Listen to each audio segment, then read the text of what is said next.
Hello guys, ઇન્ડોએસમાં આપ સૌનું સ્વાગત છે। જુઓ, પોલિટીમાં જે પાર્લામેન્ટનું ચેપ્ટર ચાલે છે તો એમાં આપણે પાર્લામેન્ટના પાવર્સ અને ફંક્શન્સ વિશે ડિસ્કસ કરતા હતા અને એમાં આપણે પાર્લામેન્ટના જે લેજિસ્લેટિવ અને એક્ઝિક્યુટિવ પાવર્સ એન્ડ ફંક્શન્સ છે તો એના વિશે ડિસ્કશન ચાલુ હતી। લેજિસ્લેટિવ આપણે કમ્પ્લીટ કરી દીધું છે। આજે આપણે એક્ઝિક્યુટિવ પાવર્સ એન્ડ ફંક્શન્સ, એના સિવાય ફાઇનાન્શિયલ છે, કોન્સ્ટિટ્યુઅન્ટ છે, જ્યુડિશિયલ છે, ઇલેક્ટોરલ છે અને અધર પાવર એન્ડ ફંક્શન્સ છે તો આ બધા વિશે ડિટેલમાં ઇન્ફોર્મેશન લેવાની છે, રાઈટ। આ આપણે ઓલરેડી ડિસ્કસ કરી દીધું છે। આની પહેલાના વિડીયોમાં તમે એને લાસ્ટમાં જોઈ શકો છો, રાઈટ। તો જો એક્ઝિક્યુટિવ પાવર એન્ડ ફંક્શન શું છે આપણી સંસદના, તો જો આપણા દેશની અંદર પાર્લામેન્ટરી ફોર્મ ઓફ ગવર્મેન્ટ જોવા મળે છે અને આના વિશે મેં તમને ઓલરેડી પહેલાં ઇન્ફોર્મેશન આપી છે। તો આ પાર્લામેન્ટરી ફોર્મ ઓફ ગવર્મેન્ટ છે તો એની અંદર એક્ઝિક્યુટિવ એટલે કે પ્રાઇમ મિનિસ્ટર અને જે કાઉન્સિલ ઓફ મિનિસ્ટર જેને આપણે કહીએ એટલે કે પ્રધાનમંત્રી અને એમના જે બીજા મિનિસ્ટર છે તો આ એક્ઝિક્યુટિવ કોને રિસ્પોન્સિબલ છે તો પાર્લામેન્ટને રિસ્પોન્સિબલ છે। એમના દ્વારા જે પણ પોલિસીઝ બનાવવામાં આવે છે, જે પણ એમના દ્વારા કાર્ય કરવામાં આવે છે તો આ બધા માટે આપણા એક્ઝિક્યુટિવ છે તો એ કોને રિસ્પોન્સિબલ છે તો એ રિસ્પોન્સિબલ છે પાર્લામેન્ટને। સમજી ગયા? હવે માની લો કે જે ફાર્મ લો બનાયા તો આ સરકારની એક પ્રકારની પોલિસીને દર્શાવે છે। તો જ્યારે જે ઓપોઝિશન પાર્ટી છે, જ્યારે સેશન ચાલુ થશે તો ત્યારે ઓપોઝિશન પાર્ટી સરકારને ક્વેશ્ચન પૂછશે કે ભાઈ તમે આ પ્રકારના ફાર્મ લો બનાવ્યા છે, ફાર્મર્સ આટલા જે બધા દિવસોથી ત્યાં બોર્ડર ઉપર વિરોધ કરી રહ્યા છે તો તમે શા માટે આના માટે કોન્ક્રીટ સ્ટેપ તમે લેતા નથી। તો આ શું થયું, એક એક્ઝિક્યુટિવની રિસ્પોન્સિબિલિટી છે કે ત્યાં એ સંસદના પટલ ઉપર ત્યાં જઈને એમને જવાબ આપે તો એમના દ્વારા જે પણ પોલિસીઝ અને કાર્ય કરવામાં આવે છે તો બધા માટે જે એક્ઝિક્યુટિવ છે તો કોને રિસ્પોન્સિબલ છે તો પાર્લામેન્ટને રિસ્પોન્સિબલ છે, સંસદને, જેને આપણે ગુજરાતીમાં કહીએ।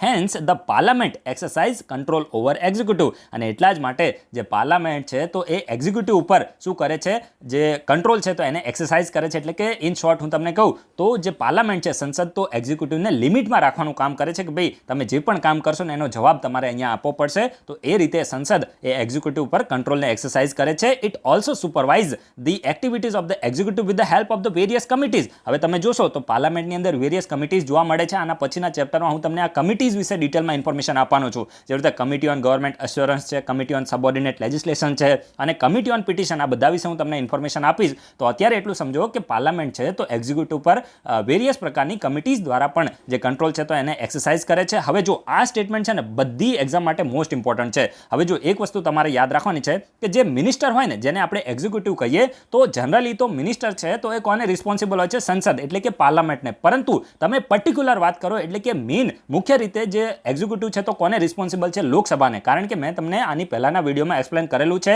કે લોકસભાની અંદર જ જે નો કોન્ફિડન્સ મોશન છે તો એ લોકસભામાં લાવવામાં આવે છે અને જો લોકસભાની અંદર આ નો કોન્ફિડન્સ મોશન પારિત થઈ જાય તો પછી જે એક્ઝિક્યુટિવ છે તો એને રાજીનામું આપવું પડે છે, સરકાર પડી જાય છે। તો એટલું તમારે યાદ રાખવાનું છે કે પર્ટિક્યુલરલી મુખ્ય રીતે આપણે વાત કરીએ તો એક્ઝિક્યુટિવ છે તો કોને રિસ્પોન્સિબલ છે, લોકસભાને। પરંતુ તમે જનરલી વાત કરો, સામાન્ય રીતે વાત કરો તો જે એક્ઝિક્યુટિવ છે તો કોને રિસ્પોન્સિબલ છે, સંસદને રિસ્પોન્સિબલ છે। તો આ તમને ખબર પડી ગઈ હશે। આગળ આપણે જોઈએ as a part of the collective responsibility there is individual responsibility that is each minister is individually responsible for the efficient administration of the ministry under the charge. This means that they continue in the office so long as they enjoy the confidence in the majority of the members in the Lok Sabha। એટલે કહેવા શું માંગે છે કે જો આપણી જે parliamentary form of government છે ને તો એમાં એક પ્રિન્સિપલ છે કલેક્ટિવ રિસ્પોન્સિબિલિટીનો। એટલે કે તમે જોશો કે જ્યારે પણ છે ને સરકાર દ્વારા કોઈ પણ નિર્ણય લેવામાં આવ્યો હોય, હું તમને એકદમ સરળ ભાષામાં સમજાવું, સરકાર દ્વારા કોઈ પણ નિર્ણય લેવામાં આવ્યો હોય તો તમામે તમામ કેબિનેટ મિનિસ્ટર હોય અને સરકારના જેટલા પણ જે મંત્રીઓ હોય, કાઉન્સિલ ઓફ મિનિસ્ટર જેને આપણે કહીએ, તો આ બધાએ આ ડિસિઝન સાથે સહમત થવું પડે છે। એ સંસદની અંદર અને સંસદની બહાર તમામે તમામ જગ્યાએ સરકારના એ નિર્ણયનો એ મિનિસ્ટરે શું કરવો પડે છે, એને સપોર્ટ કરવો પડે છે। અને જો એ નિર્ણય સાથે એ સહમત ના હોય તો પછી એને રાજીનામું આપી દેવું પડે છે। તમને ખબર હશે કે હમણાં જ એક પંજાબના એક બેન હતા, એ મંત્રી હતા, હરમનપ્રીત કૌર કે એવું એમનું કંઈક નામ હતું। તો એમને આ ફાર્મ લો હતા ને સરકારના, તો એની સાથે એમને સહમત નહોતા અને પછી એમને શું કરી દીધું, જે બીજેપીની જે અલાય પાર્ટી હતી તો એમાંથી એમને રાજીનામું આપી દીધું, મિનિસ્ટર તરીકે રાજીનામું આપી દીધું, કારણ કે એમને ખુદ પંજાબ કે હરિયાણાના હતા, પંજાબના જ હતા અને એટલા માટે એમને આ ફાર્મ લોથી સહમત નહોતા અને એમને રાજીનામું આપી દીધું। તો આને શું કહેવાય, પ્રિન્સિપલ ઓફ કલેક્ટિવ રિસ્પોન્સિબિલિટી। જે તમામે તમામ મિનિસ્ટર હોય ને તો આ બધાને શું કરવું પડે છે, જે પણ નિર્ણય લેવામાં આવ્યો હોય તો એની સાથે એમને સહમત થવું પડે છે। સંસદની અંદર પણ સરકારને સપોર્ટ કરવો પડે છે અને ઇવન સંસદની બહાર પણ સરકારને સપોર્ટ કરવો પડે છે કે ભાઈ અમારી સરકારે જે કામ કર્યું છે ને બધું બરાબર છે. ભલે બરાબર ના હોય તેમ છતાં અમને એમ જ કહેવું પડે છે કે આ કામ બરાબર છે અને આને શું કહેવામાં છે, કલેક્ટિવ રિસ્પોન્સિબિલિટી કહેવામાં આવે છે. અને જો સરકાર પડી જાય તો આ તમામે તમામ શું કરે છે, એ સરકાર જ્યારે પડી જાય એમની અગેન્સ્ટમાં નો કોન્ફિડન્સ મોશન પારિત થઈ જાય તો બધાએ એક સાથે રાજીનામું આપવું પડે છે. સમજી ગયા? તો આ ફેક્ટ તમને ખબર પડી. આને શું કહેવામાં છે, પ્રિન્સિપલ ઓફ કલેક્ટિવ રિસ્પોન્સિબિલિટી કહેવામાં આવે છે. In other words, the council of minister can be remove from the office by the Lok Sabha by passing no confidence motion. એટલે કે જે કલેક્ટિવ રિસ્પોન્સિબિલિટીના પ્રિન્સિપલના તહેત જો કાઉન્સિલ ઓફ મિનિસ્ટર છે તો એની અગેન્સ્ટમાં લોકસભાની અંદર નો કોન્ફિડન્સ મોશન પસાર થઈ જાય તો આ તમામે શું કરવું પડે છે, રાજીનામું આપી દેવું પડે છે. અને આને જ કહેવામાં આવે છે principal of collective responsibility. The Lok Sabha can also exercise the Lok Sabha can also express lack of confidence in the government in the following way. અને બાકીની ઘણી બધી અલગ બીજી જે રીત છે એના જરીએ પણ જે લોકસભા છે તો એમાં શું કરવામાં આવે છે, જે ગવર્મેન્ટ છે તો એમાં લેક ઓફ કોન્ફિડન્સ એટલે કે જે ઓછો વિશ્વાસ લોકસભાને સરકારની અંદર ઓછો વિશ્વાસ છે તો આવું બીજા ઘણી બધી રીતે દર્શાવવામાં આવે છે. તો એ કઈ રીતે? By not passing a motion of thanks on the president's inaugural address. આ મેં તમને પહેલા પણ કીધું છે કે જ્યારે પણ જનરલ ઇલેક્શન થાય એના પછી જ્યારે પહેલી મિટિંગ થાય ને, જે પાર્લામેન્ટની પહેલી મિટિંગ થાય તો ત્યારે પ્રેસિડેન્ટ છે તો એ બંને હાઉસને એડ્રેસ કરે છે અને એના પછી પ્રેસિડેન્ટના એડ્રેસ પછી મોશન ઓફ થેન્ક્સ પસાર કરવો પડે છે.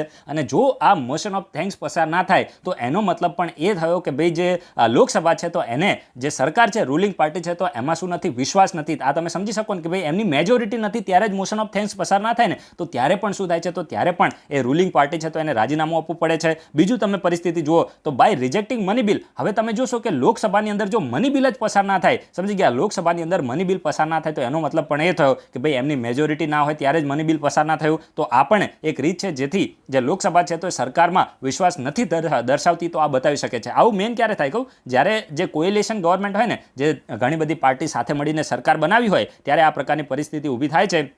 પછી થર્ડ આપણે સિચ્યુએશન જોઈએ by passing a censure motion or adjournment motion. આ તમે મેં ઓલરેડી પહેલાં કીધું છે. સેન્સર મોશન કોની અગેન્સ્ટમાં આવે? સેન્સર મોશન એ ઇન્ડિવિડ્યુઅલ મિનિસ્ટર અથવા તો ગ્રુપ ઓફ મિનિસ્ટરની અગેન્સ્ટમાં આવે. પરંતુ જે નો કોન્ફિડન્સ મોશન છે તો સમગ્ર સરકારની અગેન્સ્ટમાં આવે છે. આના વિશે મેં તમને ઓલરેડી કીધું છે. અને જો આ એડજર્નમેન્ટ મોશન અને સેન્સર મોશન પણ પાસ થઈ જાય, સમજી ગયા, તો આનાથી પણ શું થાય છે કે આ પણ દર્શાવે છે કે ભાઈ જે રૂલિંગ પાર્ટી છે તો એની મેજોરિટી નથી. જો રૂલિંગ પાર્ટીની મેજોરિટી હોય, કારણ કે આ મોશન કોણ લાવે? સેન્સર મોશન છે, એડજર્નમેન્ટ મોશન છે, ઓલરેડી મેં તમને પહેલા કીધું છે ઓપોઝિશન પાર્ટી લાવે, રૂલિંગ પાર્ટી થોડી લાવવાની હશે. તો જો આવા મોશન પણ પાસ થઈ જાય તો એ પણ દર્શાવે છે કે ભાઈ રૂલિંગ પાર્ટી છે તો એની સંસદની અંદર, ખાસ કરીને લોકસભા છે તો એની અંદર શું નથી, મેજોરિટી નથી ને પછી એ સરકાર પડી જાય છે. પછી આપણે નેક્સ્ટ સિચ્યુએશન જોઈએ by defeating the government's on vital issue. હવે કોઈ માની લો કે મહત્વના ઇસ્યુ હોય અને એના ઉપર કોઈ રિઝોલ્યુશન પાસ કરવાનું હોય ને એ રિઝોલ્યુશન પાસ કરવામાં પણ એ રિઝોલ્યુશન પસાર ના થઈ શકે તો એ પણ દર્શાવે છે કે ભાઈ જે લોકસભા છે તો એને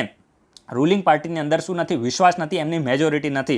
અને લાસ્ટ આપણે સિચ્યુએશન જોઈએ બાય પાસિંગ આ cut motion. Cut motion pass થાય ને, આ કટ મોશન શું છે, આની પહેલાના વિડીયોમાં મેં તમને ડિટેલમાં કીધું હતું. કટ મોશન એટલે કે સરકારે જે પણ ડિમાન્ડ કરી હોય એ ડિમાન્ડને ઓછી કરવા માટે ઓપોઝિશન પાર્ટી કટ મોશન લાવે છે. અને આ કટ મોશન થાય ને તો એ પણ જનરલી પાસ થતા જ નથી, કારણ કે મેજોરિટી કોની હોય, રૂલિંગ પાર્ટીની હોય. અને જો આવા કટ મોશન પાસ થઈ પણ જાય તો એનો મતલબ એ થયો કે ભાઈ રૂલિંગ પાર્ટી છે તો એની મેજોરિટી નથી, ઓપોઝિશન પાર્ટી કટ મોશન પસાર કરી દે છે અને એમની માની કરે છે તો એનો મતલબ એ થયો કે ભાઈ પછી સરકારે રેઝિગ્નેશન આપી દેવું પડે. સમજી ગયા? તો આ બધી જે સિચ્યુએશન છે તો એના જરીએ પાર્લામેન્ટ છે તો એના દ્વારા રૂલિંગ પાર્ટી ઉપર કંટ્રોલ છે તો એને એક્સરસાઇઝ કરવામાં આવે છે. અને ખાસ કરીને લોકસભા દ્વારા આ બધી ડિવાઇસનો યુઝ કરીને જે રૂલિંગ પાર્ટી છે તો એના અગેન્સ્ટમાં શું કરવામાં આવે છે, કંટ્રોલને એક્સરસાઇઝ કરવામાં આવે છે. તો આ તમને ખબર પડી હશે. આ આપણે એક્ઝિક્યુટિવ પાવર અને ફંક્શન વિશે ડિટેલમાં ઇન્ફોર્મેશન લીધી. હું તમને એક લાઇન જે એક્ઝામના પોઈન્ટ ઓફ વ્યૂ રેલેવન્ટ છે એના ડિસ્કસ કરાવું છું. તમારે હંમેશા ટ્રસ્ટ રાખવાનો છે, આની બાર ક્વેશ્ચન નહીં બને, કારણ કે આપણે આખી પોલિટીને ડિસ્કસ કરી છે. લક્ષ્મીકાંતની બુક આ સમરી નથી ભાઈ, આ સમરી નથી, આખી બુકને આપણે ડિસ્કસ કરીએ છીએ.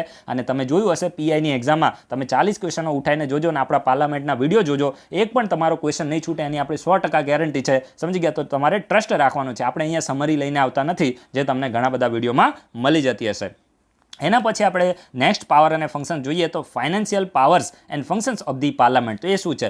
નો tax can be levied or collected and no expenditure can be incurred by the executive except under the authority and with the approval of the parliament. એટલે કહેવા શું માંગે છે કે ભાઈ તમારે જો લોકો ઉપર ટેક્સ લગાવવો હોય તો એની માટે પહેલાં શું કરવું પડે છે, પાર્લામેન્ટની પરમિશન લેવી પડે છે, બિલ પસાર કરવા પડે છે. સમજી ગયા? No tax can be levied or collected. કોઈ પણ ટેક્સ તમે લગાવી પણ શકતા નથી સરકાર, અને એ ટેક્સને કલેક્ટ પણ લોકો પાસેથી કરી ના શકે જ્યાં સુધી પાર્લામેન્ટ દ્વારા અપ્રુવલ ના મળે ત્યાં સુધી. એના સિવાય સરકાર છે તો એટલી બધી પણ ઓથોરાઇઝ નથી કે પાર્લામેન્ટના પરમિશન વગર જે કન્સોલિડેટેડ ફંડ ઓફ ઇન્ડિયા છે તો એમાંથી મનીને વિડ્રો કરે, અપ્રોપ્રિએશન બિલ પસાર કરવું પડે. મેં તમને કીધું છે ને, આની પહેલાના વિડીયોમાં મેં તમને બજેટની આખી પ્રોસિજર કીધી છે, તમે જોઈ લેજો. તો ઇન શોર્ટ હું તમને અત્યારે એટલું કહીશ કે કોઈ પણ એક્સપેન્ડિચર છે તો એ પાર્લામેન્ટના અપ્રુવલ વગર એક્ઝિક્યુટિવ કરી શકતા નથી. અને આ બધું શું છે, આ પાર્લામેન્ટ છે તો એનો ફાઇનાન્શિયલ પાવર છે, પરંતુ આ બધા પાવર છે ને જસ્ટ આપણે એક રીતે કહીએ ને તો બુક ઉપર છે. કારણ કે રિયલમાં જ્યારે મેજોરિટી હોય ત્યારે એમને કંઈ વધારે ફરક પડતો નથી, આસાનીથી આ બધી વસ્તુ પાસ થઈ જતી હોય છે.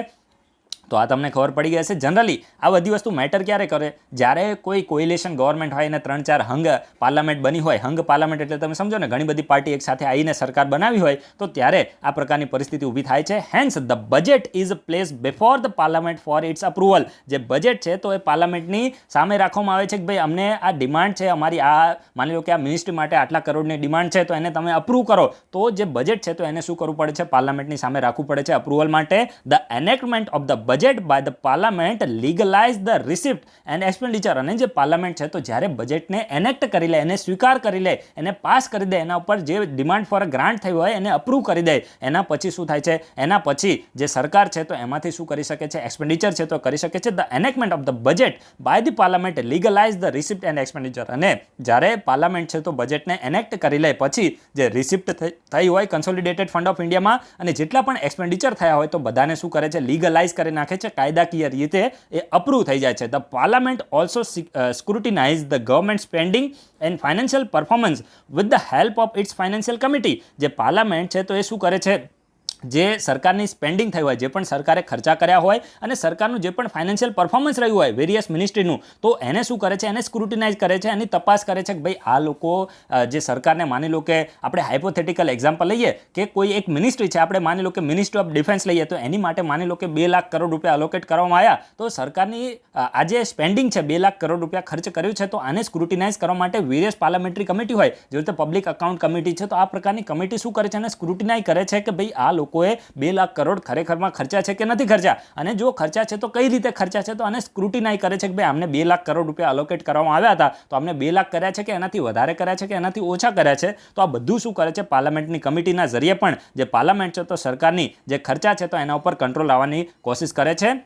And these include the public account committees, estimate committees and the committees on public undertaking. તો આના વિશે પણ હું તમને ડિટેલમાં ઇન્ફોર્મેશન આપીશ, રાઈટ. તો આ બધી વસ્તુ તમે યાદ રાખજો. જે પબ્લિક અકાઉન્ટ કમિટીઝ છે, એસ્ટિમેટ કમિટીઝ છે અને જે કમિટી ઓન પબ્લિક અંડરટેકિંગ છે, તો આ બધી જે કમિટીઝ છે તો એના જરીએ જે પાર્લામેન્ટ છે તો એના દ્વારા સરકાર ઉપર શું કરવામાં આવે છે, કંટ્રોલ છે તો એને એક્સરસાઇઝ કરવામાં આવે છે. And therefore the parliamentary control over the executive in financial matter operates in 2 stages. એટલે કે જે પાર્લામેન્ટરી કંટ્રોલ છે ફાઇનાન્શિયલ મેટરમાં એક્ઝિક્યુટિવ ઉપર તો 2 સ્ટેજ ઉપર હોય છે. એક છે બજેટરી કંટ્રોલ અને બીજું છે પોસ્ટ બજેટરી કંટ્રોલ. એટલે કે તમે સમજો ને કે જ્યારે બજેટ છે તો એ માની લો કે ડિમાન્ડ ફોર ગ્રાન્ટ કરવામાં આવે તો ત્યારે પાર્લામેન્ટ છે તો કટ મોશન પસાર કરે છે. અમુક વખતે શું કરે છે કે જે પણ ડિમાન્ડ કરવામાં આવી હોય, મેં તમને પોલિસી કટ મોશનને આ બધું ડિટેલમાં કીધું છે, તો જ્યારે કટ મોશનને આ બધું પસાર કરીને જે બજેટરી કંટ્રોલ એટલે કે જ્યારે બજેટ પાસ થતું હોય તો ત્યારે કંટ્રોલ કરે છે. અને બીજું કે જ્યારે બજેટ પાસ થઈ ગયા પછી પણ સરકારના ખર્ચા ઉપર પાર્લામેન્ટ છે તો એના દ્વારા વેરિયસ કમિટીઝના જરીએ શું કરવામાં આવે છે, કંટ્રોલ છે તો એને એક્સરસાઇઝ કરવામાં આવે છે. સો આ તમે સમજી ગયા છો. The budget is base on the principal of annuity. અને જે બજેટ છે તો એન્યુઇટીના પ્રિન્સિપલ ઉપર છે. એન્યુઇટી એટલે તમે સમજો ને 1 વર્ષની આપણે વાત કરીએ, જે એન્યુઅલ ફાઇનાન્શિયલ યર આપણે કહીએ ને 1 એપ્રિલથી લઈને 31 માર્ચ સુધી આપણું જે ફાઇનાન્શિયલ યર છે તો એ ચાલે છે. તો જે બજેટ હોય છે તો એ પ્રિન્સિપલ ઓફ એન્યુઇટી ઉપર બેઝ હોય છે. The parliament grants money to the government for 1 financial year. અને જે પાર્લામેન્ટ છે તો સરકારને એક ફાઇનાન્શિયલ યર એટલે કે 1 એપ્રિલ, આ તમે યાદ રાખજો, અમુક એક્ઝામોમાં ક્વેશ્ચન આવતો હોય છે કે આપણા દેશની અંદર ફાઇનાન્શિયલ યર છે. આ વખતે જીપીએસસીમાં પણ જે પીઆઈની એક્ઝામ છે તો એમાં ક્વેશ્ચન પૂછવામાં આવ્યો હતો કે પહેલા આરબીઆઈનું ફાઇનાન્શિયલ યર કયું હતું. તો અમુક લોકો કન્ફ્યુઝ થયા હશે કે ભાઈ આરબીઆઈનું પણ 1 એપ્રિલે શરૂ થતું હશે. એવું ના હોય. જે આરબીઆઈ છે તો એનું 1 જુલાઈથી લઈને 30 જૂન સુધીનું ફાઇનાન્શિયલ યર હતું. સમજી ગયા? તો આ વસ્તુ તમે યાદ રાખજો. આ રીતે એનો સાચો આન્સર શું આવતો હતો, 1 જુલાઈથી લઈને 30મી જૂન સુધી એનો આન્સર આવતો હતો, right.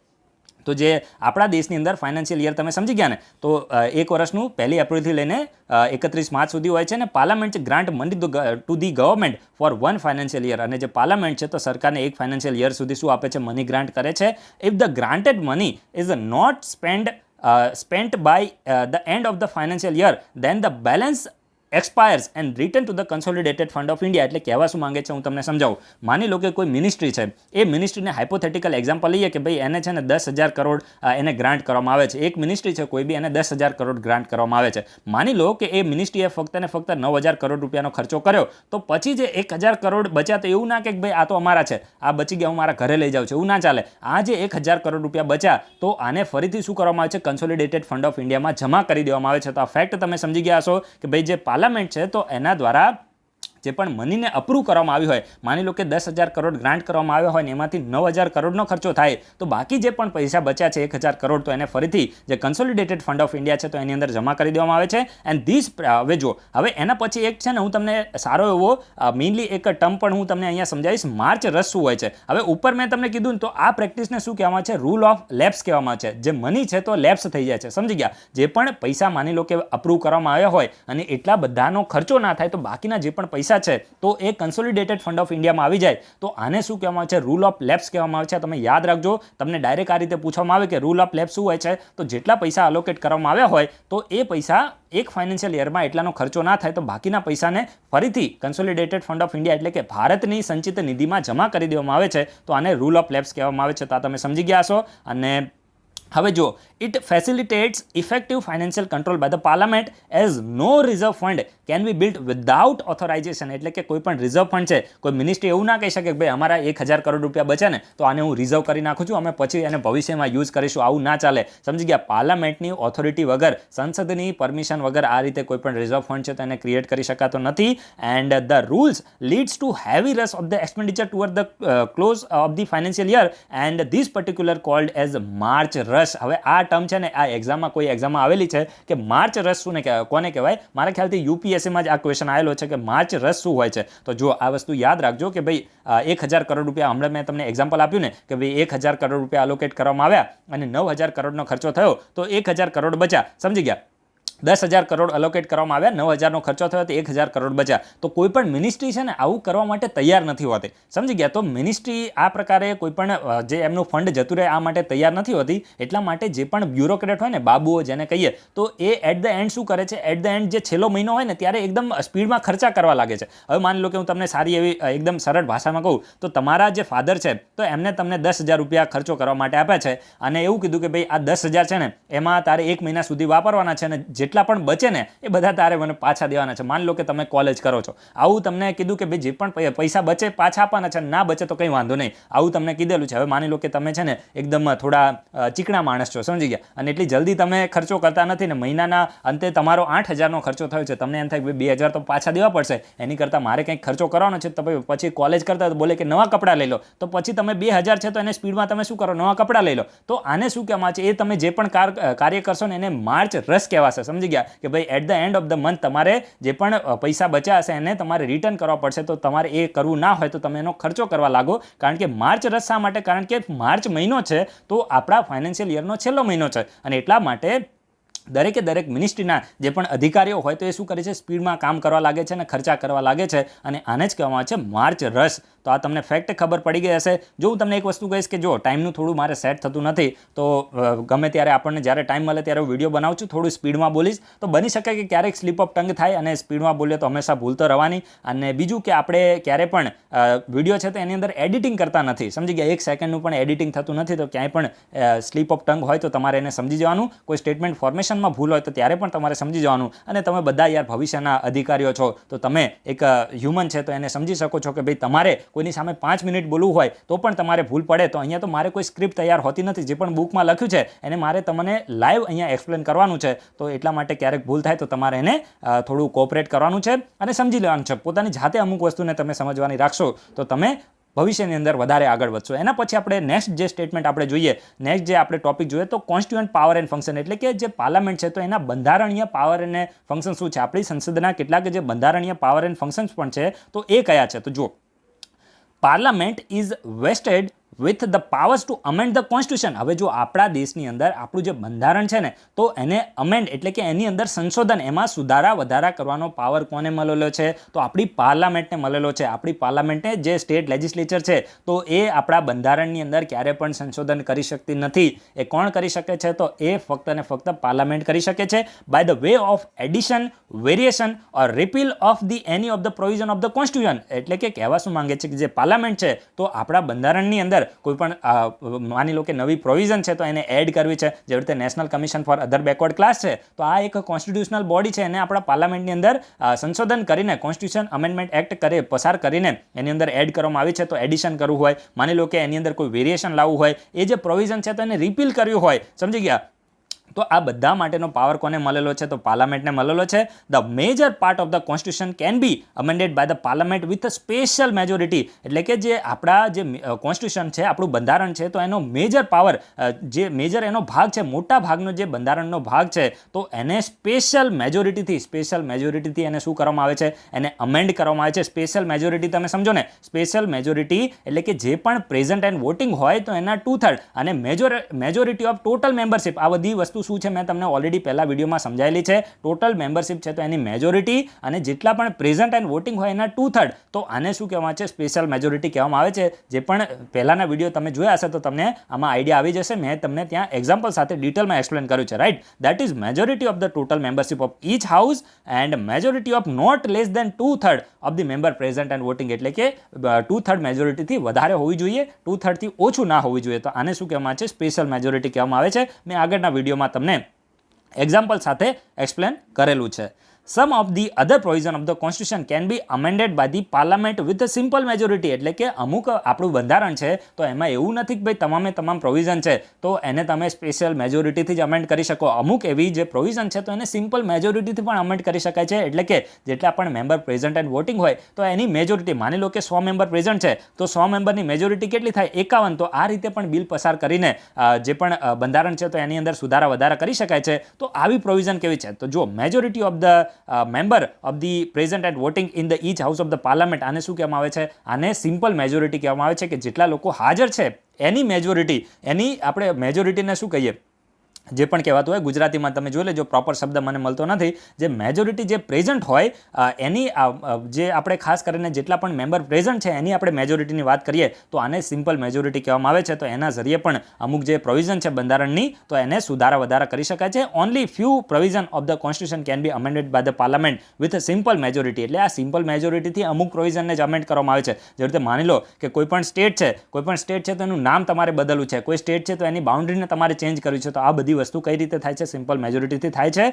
And with the consent of the at least only few provision of the constitution can be amended by the parliament with by special majority with the consent of the at least half of the state legislature by simple majority. એટલે હવે મેં તમને છે ને કોન્સ્ટિટ્યુશનને અમેન્ડ કરવાની total 3 રીત છે. અત્યારે તમે સમજો, એક છે સ્પેશિયલ મેજોરિટીથી, બીજું છે સિમ્પલ મેજોરિટી અને ત્રીજું છે special majority with the consent of the half of the state. એટલે કે ભારતની અંદર જે 28 રાજ્યો જોવા મળે છે એમાંથી હાફ ઓફ ધ સ્ટેટ એટલે કે 14 રાજ્યોની પરમિશન પણ લેવી પડે. આ 3 કન્ડિશન થઈ. બંધારણમાં સુધારો કરવાની 3 રીતે થઈ શકે. એક છે સ્પેશિયલ મેજોરિટીથી, પછી બીજું છે સિમ્પલ મેજોરિટી અને ત્રીજી કન્ડિશન એ છે કે ભાઈ સ્પેશિયલ મેજોરિટી પણ પાર્લામેન્ટના બંને હાઉસની સ્પેશિયલ મેજોરિટી સાથે જે હાફ ઓફ ધ સ્ટેટ છે તો એની સિમ્પલ મેજોરિટી. એટલે કે ભારતના જે 28 રાજ્યો છે એમાંથી 14 અથવા તો એનાથી વધારે રાજ્યો હોવા જોઈએ. એને સિમ્પલ મેજોરિટીથી કોઈ બિલ છે તો એને પાસ કરવું પડે અને ત્યારે જ બંધારણની અંદર સુધારો થઈ શકે. હવે આ પરિસ્થિતિ ક્યારે લાગુ પડે? જ્યારે ભારતના ફેડરેશનને લગતી જે ઇન્ટરસ્ટેટ રિલેશન છે એને લગતી કોઈ પણ મેટર હોય ને એમાં બંધારણમાં સુધારો કરવો હોય તો ત્યારે ત્રીજી રીત મેં તમને અત્યારે કીધી કે ભાઈ સ્પેશિયલ મેજોરિટી અને with the consent of the half of the state with simple majority. એટલે કે જે સ્ટેટ છે તો એની અંદર સિમ્પલ મેજોરિટીથી પાસ કરવામાં આવે, જે રાજ્યો છે તો એમાં સિમ્પલ મેજોરિટીથી, પરંતુ જે સેન્ટ્રલ ગવર્મેન્ટ છે, જે પાર્લામેન્ટ છે, લોકસભા અને રાજ્યસભા, તો એમાં જે સ્પેશિયલ મેજોરિટી છે તો એનાથી પસાર કરવામાં આવે છે. તો આ 3 રીતે જે બંધારણ છે તો એની અંદર સંશોધન થઈ શકે છે. તો આ તમને ખબર પડી હશે. આ બધી વસ્તુ હું તમને ડિટેલમાં પણ એક્સપ્લેન કરવાનો છું. જે ઇન્ટરસ્ટેટ રિલેશન આવશે ત્યારે પણ આ બધી વસ્તુ ફરીથી આવવાની છે તો ત્યારે પણ હું તમને એક્સપ્લેન કરી દઈશ. However the power to initiate the process of the amendment of the constitution in all 3 cases lies exclusively exclusively in the hand of the parliament. પરંતુ મેં તમને શું કીધું કે ભાઈ જે થર્ડ કન્ડિશન મેં તમને કીધી તો એમાં સ્ટેટની કન્સેન્ટ છે તો એની જરૂર પડે, ઉપરના બેમાં જરૂર ના પડે. ત્રીજી પરિસ્થિતિ છે તો એમાં જરૂર પડે. પરંતુ એક વસ્તુ યાદ રાખજો કે જે બંધારણની અંદર સંશોધન છે તો એ ફક્ત ને ફક્ત પાર્લામેન્ટની અંદર ઇનિશિયેટ થઈ શકે છે. ક્યારે પણ જે સ્ટેટ લેજિસ્લેચર છે તો એમાં ક્યારે પણ સંશોધન ઇનિશિયેટ થતું નથી. આ ફેક્ટ તમને ખબર પડી. અને પાર્લામેન્ટ એટલે લોકસભામાં પણ થઈ શકે અને રાજ્યસભામાં પણ થઈ શકે. પાર્લામેન્ટમાં એવું જરૂરી નથી કે ભાઈ લોકસભામાં થવું જોઈએ. પાર્લામેન્ટમાં કોઈ પણ હાઉસમાં થઈ શકે, પરંતુ ક્યારે પણ સ્ટેટ લેજિસ્લેચર એટલે કે જે વિધાનસભા હોય તો એમાં બંધારણમાં સંશોધન ઇનિશિયેટ થઈ શકતું નથી. તો આ તમને ખબર પડી ગઈ હશે. અને જો there is only one exception એટલે કે એક માની લો કે એક્સેપ્શન છે, એટલે એક એવી પરિસ્થિતિ છે જેમાં જે સ્ટેટ છે તો એ બંધારણની અંદર સંશોધન છે તો એને ઇનિશિયેટ કરી શકે છે. અને આ પરિસ્થિતિ કઈ છે? તો આ પરિસ્થિતિ એવી છે કે ભાઈ માની લો કે કોઈ સ્ટેટ છે, આપણે માની લો કે ગુજરાત છે ને, તો ગુજરાતની અંદર વિધાન પરિષદ નથી, એટલે જેને આપણે શું કહીએ લેજિસ્લેટિવ કાઉન્સિલ કહીએ. જે વિધાનસભા હોય એને લેજિસ્લેટિવ એસેમ્બલી કહેવાય, પરંતુ વિધાન પરિષદ એટલે શું થાય? લેજિસ્લેટિવ કાઉન્સિલ થાય. તો જે વિધાન પરિષદ છે, માની લો કે ગુજરાત સરકાર છે તો રૂપાણી સાહેબ એવું બોલે કે ભાઈ અમારે છે ને અમારા રાજ્યની અંદર વિધાન પરિષદ બનાવી છે, તો આ માટે જે પણ વિધાન પરિષદ બનાવવા માટેનું રિઝોલ્યુશન છે તો એ સ્ટેટ લેજિસ્લેચર હોય, જે વિધાનસભા હોય તો એને શું કરવું પડે છે? પારિત કરવું પડે છે. માની લો કે there is only one exception, that is the state legislature can pass resolution requesting the parliament for creation or abolition of the legislative council in the state. એટલે કે કોઈ પણ સ્ટેટ લેજિસ્લેચર છે તો માની લો કે એને પોતાના રાજ્યની અંદર લેજિસ્લેટિવ કાઉન્સિલ બનાવી છે,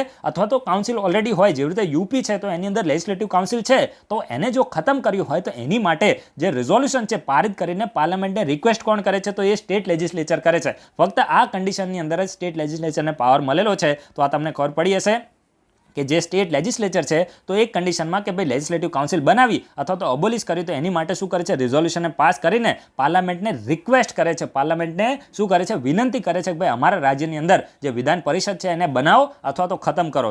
સમજી ગયા? તો આ તમને ખબર પડી હશે. પછી જોઈએ base on the resolution the parliament makes an act for amending the constitution. અને આ રિઝોલ્યુશન જે વિધાનસભાનું રિઝોલ્યુશન હોય એના આધાર ઉપર શું કરે છે? જે પાર્લામેન્ટ છે તો એ શું કરે છે? બંધારણની અંદર અમેન્ડમેન્ટ કરે છે. અને પછી તમે જુઓ the parliament can amend the constitution in 3 way. હવે તમને ઉપર મેં તમને કીધું ને કે ભાઈ બંધારણ છે તો એને કઈ રીતે અમેન્ડ કરી શકાય? તો એને 3 રીતે અમેન્ડ કરી શકાય: બાય સિમ્પલ મેજોરિટી, પછી બાય સ્પેશિયલ મેજોરિટી અને by special majority but with the consent of the half of all the state legislature. એટલે કે આ 3 પરિસ્થિતિમાં જે બંધારણ છે તો એને અમેન્ડ કરી શકાય છે. અને ત્રણેયમાં સિચ્યુએશન અલગ અલગ હોય છે. માની લો કે ભારતના કોઈ પણ ફેડરેશન છે એને ઇફેક્ટ કરતી જે સેન્ટ્રલ સ્ટેટ રિલેશન છે, સેન્ટ્રલ સ્ટેટ પાવર છે, એને ઇફેક્ટ કરતી કોઈ પણ પ્રોવિઝન હોય એમાં સુધારો કરવો હોય તો ત્યારે આ થર્ડ કન્ડિશન છે એને ધ્યાનમાં લઈને જ બંધારણની અંદર સુધારો કરી શકાય છે. આ બધી વસ્તુ આપણે 1 by 1 ડિટેલમાં ડિસ્કસ કરવાની છે, તો તમારે જસ્ટ ખાલી પેશન્સ રાખવાની છે. The constituent power of the parliament is not unlimited. યાદ રાખજો, જે બંધારણ છે તો એને સંશોધન કરવાનો પાવર એ પાર્લામેન્ટને અનલિમિટેડ મળેલો નથી. એટલે એવું ના હોય કે મન ફાવે એ રીતે બંધારણની અંદર આ લોકો સુધારા વધારા કરી નાખે. તમને ખબર હશે કે જે 42nd કોન્સ્ટિટ્યુશન અમેન્ડમેન્ટ એક્ટ હતો ઇન્દિરા ગાંધીના સમયે, તો આ જે બંધારણીય સુધારો હતો તો આને શું કહેવામાં આવે છે? મિની કોન્સ્ટિટ્યુશન કહેવામાં આવે છે. આ યાદ રાખજો. આ યુપીએસસીની એક્ઝામમાં ક્વેશ્ચન આવેલો છે કે કયા કોન્સ્ટિટ્યુશન અમેન્ડમેન્ટ એક્ટને મિની કોન્સ્ટિટ્યુશન કહેવાય છે? તો 42મો બંધારણીય સુધારો છે તો એને શું કહેવામાં છે? મિની કોન્સ્ટિટ્યુશન કહેવામાં આવે છે. કારણ કે આ બંધારણીય સુધારા દ્વારા જે ઇન્દિરા ગાંધી હતા તો એમની સરકારે આપણા બંધારણને ટોટલી ચેન્જ કરી નાખ્યું હતું. ઇવન જે ફંડામેન્ટલ રાઇટ છે એના ઉપર ખૂબ જ આની નેગેટિવ ઇમ્પેક્ટ થઈ હતી. અને પછી જે કેશવાનંદ ભારતી કેસ તો એમાં સુપ્રીમ કોર્ટે જજમેન્ટ આપ્યું કે ભાઈ જે કોન્સ્ટિટ્યુશનને અમેન્ડમેન્ટ કરવાનો પાવર છે તો પાર્લામેન્ટને અનલિમિટેડ નથી. તમે બંધારણની અંદર સંશોધન કરી શકો છો, પણ આ જે સંશોધન છે તો એ આપણા કોન્સ્ટિટ્યુશનના બેઝિક સ્ટ્રક્ચર, માની લો કે ભારતનું બેઝિક સ્ટ્રક્ચર છે, જે માની લો કે રિપબ્લિક ઓફ ઇન્ડિયા છે, ભારત દેશની અંદર ડેમોક્રેસી છે, એના સિવાય લોકોને ફંડામેન્ટલ રાઇટ છે, એના સિવાય જ્યુડિશરી છે, તો ઇન્ડિપેન્ડન્સ છે, તો આ બધી વસ્તુ બેઝિક સ્ટ્રક્ચરમાં આવે છે. ભારતનું જે બેઝિક સ્ટ્રક્ચર છે કોન્સ્ટિટ્યુશનનું એને તમે ક્યારે પણ ચેન્જ કરી શકો નહીં. ભારત છે તો રિપબ્લિક છે, ભારત છે તો એક ડેમોક્રેટિક કન્ટ્રી છે. આ ડેમોક્રેટિક કન્ટ્રીને તમે ડિક્ટેટરશિપની અંદર ચેન્જ કરી શકો નહીં. આ બધી વસ્તુને બેઝિક સ્ટ્રક્ચર કહેવામાં આવે. અને સુપ્રીમ કોર્ટે કેશવાનંદ કેશવાનંદ ભારતી કેસ 1973 છે, તો એમાં જજમેન્ટ આપ્યું કે ભાઈ તમે બેઝિક સ્ટ્રક્ચર છે તો એમાં ક્યારેય ચેન્જ નહીં કરી શકો, જે પણ જરૂર પડે તો ત્યાં તમે સુધારા વધારા કરી શકો છો. જેમ તમે ગુડ્સ એન્ડ સર્વિસ ટેક્સ લાયા તો આ બંધારણની અંદર એક સુધારો કરવામાં આવ્યો, પણ આ ભારતના બેઝિક સ્ટ્રક્ચરને ચેન્જ કરતું નહોતું અને એટલા માટે એ સંશોધન છે તો એ થઈ શક્યું. તો આ જે બેઝિક સ્ટ્રક્ચરનો કોન્સેપ્ટ છે તો જે કેશવાનંદ ભારતી કેસ 1973 અને એના સિવાય જે મિનર્વા મિલ્સ કેસ છે 1980, તો આ બંનેમાં સુપ્રીમ કોર્ટ દ્વારા કહેવામાં આવ્યું કે ભાઈ તમારે બેઝિક સ્ટ્રક્ચરને ક્યારે પણ ચેન્જ કરવાનું નથી. રાઈટ, ઘણું બધું આજ તો બોલી દીધું યાર, હજુ થોડું બાકી છે. જ્યુડિશિયલ પાવર એન્ડ ફંક્શન છે, એના સિવાય ઇલેક્ટ્રલ પાવર એન્ડ ફંક્શન છે અને અધર પાવર એન્ડ ફંક્શન છે. ચલો આજે આપણે આટલું પતાવી દઈએ ભલે. ચલો આજે જ્યુડિશિયલ પાવર, આજે પાર્લામેન્ટના પાવર અને ફંક્શન છે તો આ બધા વિશે આજે આપણે જે કન્સેપ્ટ છે તો એને પૂરો જ કરી દઈએ. આવતીકાલે આપણે છે ને આ નેક્સ્ટ ટોપિક ઉપર ડિટેલમાં ડિસ્કસ કરીશું, રાઈટ, કે પાર્લામેન્ટ કઈ રીતે ઇનઇફેક્ટિવ છે એક્ઝિક્યુટિવ ઉપર કંટ્રોલ કરવા માટે. તો ચલો હવે આપણે જ્યુડિશિયલ પાવર એન્ડ ફંક્શન જોઈએ. તો જો judicial power and function of the parliament include the following. પહેલું છે કેન ઇમ્પીચ ધ પ્રેસિડેન્ટ. જે રાષ્ટ્રપતિ છે તો એને ઇમ્પીચ કરવાનો પાવર કોની પાસે છે? તો ઇમ્પીચ કરવાનો પાવર આપણી પાર્લામેન્ટ પાસે છે. એમાં પછી જે સ્ટેટ લેજિસ્લેચર આ બધું આવતું નથી. એક વસ્તુ યાદ રાખજો, પ્રેસિડેન્ટનું આ બધું મેં તમને પ્રેસિડેન્ટના ચેપ્ટરમાં કીધું છે. પાર્લામેન્ટ છે તો એ અને એના સિવાય સ્ટેટ લેજિસ્લેચર છે તો આનું કોન્ટ્રીબ્યુશન હોય છે પ્રેસિડેન્ટને ઇલેક્ટ કરવામાં. એટલે કે જ્યારે પ્રેસિડેન્ટનું ઇલેક્શન થાય તો ત્યારે જે સ્ટેટ લેજિસ્લેચર હોય તો ભાગ લે છે, પરંતુ પ્રેસિડેન્ટને ઇમ્પીચ કરવા એટલે કે એમના પદ ઉપરથી એમને દૂર કરવા હોય તો ત્યારે જે એની સત્તા કોની પાસે છે? તો પાર્લામેન્ટ પાસે છે. એના સિવાય જે વાઇસ પ્રેસિડેન્ટ છે તો એને રિમૂવ કરવાનો પાવર કોની પાસે છે? તો એ પણ પાર્લામેન્ટ પાસે છે. પણ વાઇસ પ્રેસિડેન્ટને રિમૂવ કરવા માટેનું જે રેઝોલ્યુશન છે તો ઇનિશિયેટ ક્યાં થાય છે? તો એની શરૂઆત રાજ્યસભામાં થાય છે. લોકસભા કરી શકતું નથી. સમજી ગયા? એ લોકસભા જસ્ટ ખાલી શું કરે કે જ્યારે રાજ્યસભા એને ઇફેક્ટિવ મેજોરિટીથી પસાર કરે, પાસ કરી દે, એના પછી લોકસભાએ જસ્ટ ખાલી સિમ્પલ મેજોરિટીથી એને અગ્રી કરવાનું હોય છે કે ભાઈ આ જે રાજ્યસભાના જે ચેરમેન છે આપણા ઉપરાષ્ટ્રપતિ છે તો એને સત્તા ઉપરથી દૂર કરવા માટે જે રાજ્યસભાએ રિઝોલ્યુશન પસાર કર્યું છે એને અમે મંજૂર કરીએ છીએ, રાઈટ. તો આ તમને ખબર પડી હશે. આ બધું મેં તમને ઓલરેડી પહેલાં કીધેલું છે. It can recommend the removal of the જજીસ. એટલે કહેવા શું માંગે છે કે જે પણ જજીસ હોય, સુપ્રીમ કોર્ટ અને હાઈકોર્ટના જજીસને રિમૂવ કરવાનો પાવર પણ કોની પાસે છે? તો એ પાવર પણ કોની પાસે છે? પાર્લામેન્ટ પાસે છે. સ્ટેટ લેજિસ્લેચર પાસે નથી. હાઈકોર્ટની પણ વાત છે. હાઈકોર્ટના જજને રિમૂવ કરવા હોય કે સુપ્રીમ કોર્ટના જજને રિમૂવ કરવા હોય, પ્રોસેસ તો બંનેની સેમ છે. સમજી ગયા? બંનેની પ્રોસેસ સેમ છે. અને જે ખાસ કરીને જે પાર્લામેન્ટ છે તો એ હાઈકોર્ટ અને સુપ્રીમ કોર્ટના જજને રિમૂવ કરવા રેકમેન્ડેશન આપી શકે છે. અને એ જે રેકમેન્ડેશન છે તો એના ઉપર ફાઇનલ જે નિર્ણય છે તો કોણ લે છે? પ્રેસિડેન્ટ રહે છે. સમજી ગયા? તો જજ હોય, એના સિવાય ઇલેક્શન કમિશનર હોય, કંટ્રોલર એન્ડ ઓડિટર જનરલ છે. તો આ બધાને ચીફ ઇલેક્શન કમિશનરની વાત છે. આમાં ઇલેક્શન કમિશનર વસ્તુ અલગ થઈ જાય. ઇલેક્શન કમિશનર એ આના સબોર્ડિનેટ કહેવાય. સમજી ગયા? પરંતુ જે ચીફ ઇલેક્શન કમિશનર છે, ભારતના જે ચીફ ઇલેક્શન કમિશનર અત્યારે કોણ છે? સુનિલ અરોડા. તો આ જે ચીફ ઇલેક્શન કમિશનર છે, કેગ છે, તો આ બધાને જે સત્તા ઉપરથી દૂર કરવા માટે રેકમેન્ડ કોણ કરી શકે છે? તો પાર્લામેન્ટ કરી શકે છે. અને પ્રેસિડેન્ટ એના ઉપર ફાઇનલ નિર્ણય લે છે. અને લાસ્ટ જે આપણે જ્યુડિશિયલ એમનો પાવર અને ફંક્શન જોઈએ પાર્લામેન્ટનો, it can punish its a member or outsider. માની લો કે કોઈ પણ મેમ્બર હોય એટલે કે મિનિસ્ટર હોય અથવા તો કોઈ પણ મેમ્બર હોય એના દ્વારા પાર્લામેન્ટની જે પણ પ્રિવિલેજ મળી હોય એને બ્રીચ કરવામાં આવે, એનો ભંગ કરવામાં આવે તો એ મેમ્બરને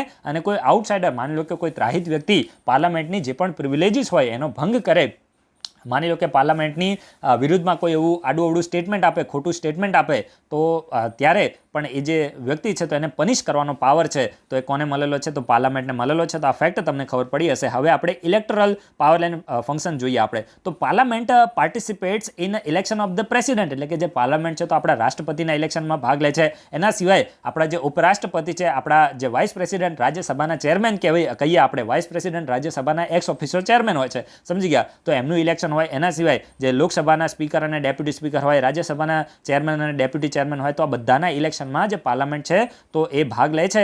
અને જે લોકસભા અને રાજ્યસભાના જે પણ સ્પીકર અને deputy speaker, chairman, deputy chairman હોય તો એમના હાઉસ દ્વારા જ વોટ આપવામાં આવે છે. એમાં પછી આખી પાર્લામેન્ટ એમાં વોટ કરતી નથી. તો આ તમને ખબર પડી હશે.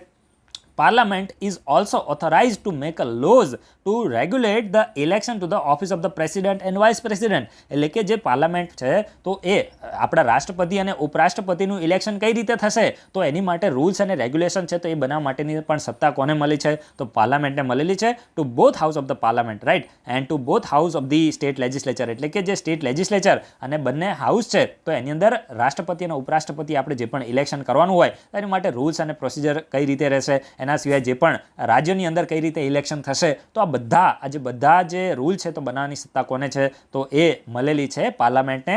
And accordingly parliament enacted presidential and vice presidential election act 1952. એટલે આ માટે ઉપરની જે સત્તા મળી તો એ હિસાબથી જે પાર્લામેન્ટ છે તો એને એક એક્ટ પસાર કરેલો છે, પ્રેસિડેન્શિયલ અને વાઇસ પ્રેસિડેન્શિયલ ઇલેક્શન એક્ટ, એટલે કે રાષ્ટ્રપતિ અને ઉપરાષ્ટ્રપતિનું ઇલેક્શન કઈ રીતે થશે એ માટે 1952 એક્ટ છે.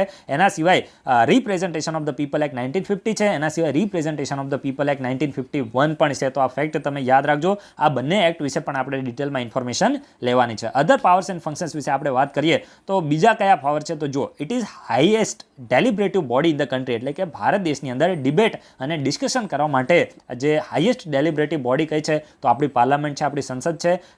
It approves the all 3 type of emergency, એટલે કે જે નેશનલ ઇમરજન્સી, આ બધા વિશે અલગથી એક ચેપ્ટર છે. સમજી ગયા મારે આ નેશનલ ઇમરજન્સી શું હોય, સ્ટેટ ઇમરજન્સી શું હોય, ફાઇનાન્શિયલ ઇમરજન્સી શું હોય, આના વિશે પણ તમને ઇન્ફોર્મેશન આપવાની છે. તો ત્રણેય પ્રકારની જે ઇમરજન્સી છે તો એને અપ્રૂવ કરવી તો એનો પણ પાવર કોની પાસે છે, તો એને મંજૂર કરવાનો પાવર આપણી સંસદ પાસે છે.